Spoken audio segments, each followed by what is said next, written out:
Nako ka-farm. Ngayon ko ba doon, balikan na aking mga tanim ng gabi ka-farm mo. Ito, nako, marami na pala siyang damo ka-farm mo. Dahil sa iba akong area naglinis ng aking mga tanim ka-farm sa aming bukid. So ngayon ka-farm, maglilinis muna ako. Ka-farm, bago ako magsimula sa maglinis, i-shout out ko muna si ka-farm Cyril Alas Bilgario. Farm, ang daming damo naman aking tanim na gabi ka-farm mo. Ayan, ang daming damo na. Dahil matagal kasi ako nakabalik doon mga ka-farm eh. Busy ako doon sa kabilang banda sa paglinis ng mga saging, mga niyog at ibang tanim ng mga ka-farm, mga prutas. So, itong gabi ka-farm ay matagal akong nabalikan. Pero at least buhay pa sa mga ka-farm mo. Ito pa oh, buhay pa.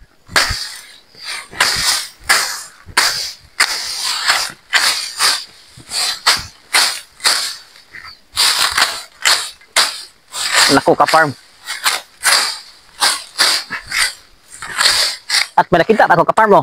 Ito pa niyog, nakita kong niyog ka-farm. Naku, pwede po ito panggata. Ayan. At hindi lang ito isang ka-farm, mayroon pang isa oh. Dalawa pa sila ka-farm oh. Naku, dalawang niyog nakita ko ka-farm. So marami itong pwede natin gataan ito. Naku ka-farm, dalawang niyog ang nakita ko. Ito panggata ng kamuting kahoy. At ito panggata ng gulay. O, di ba? Ayan.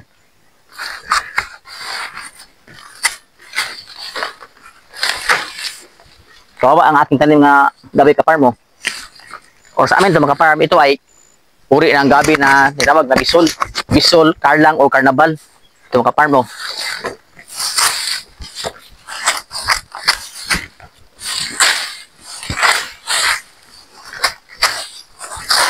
Ayan ka-farm.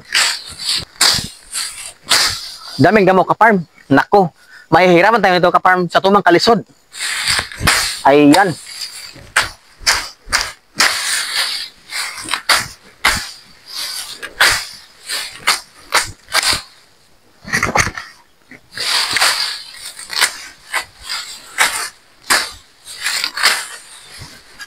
Ay nako.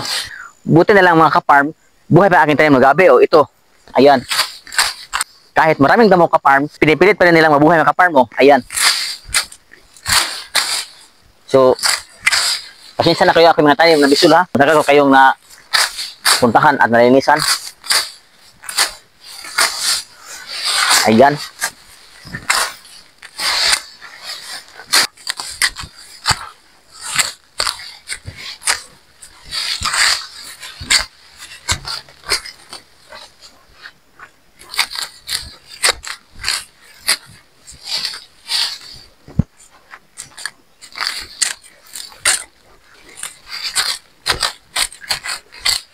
Iyan ka-farm oh.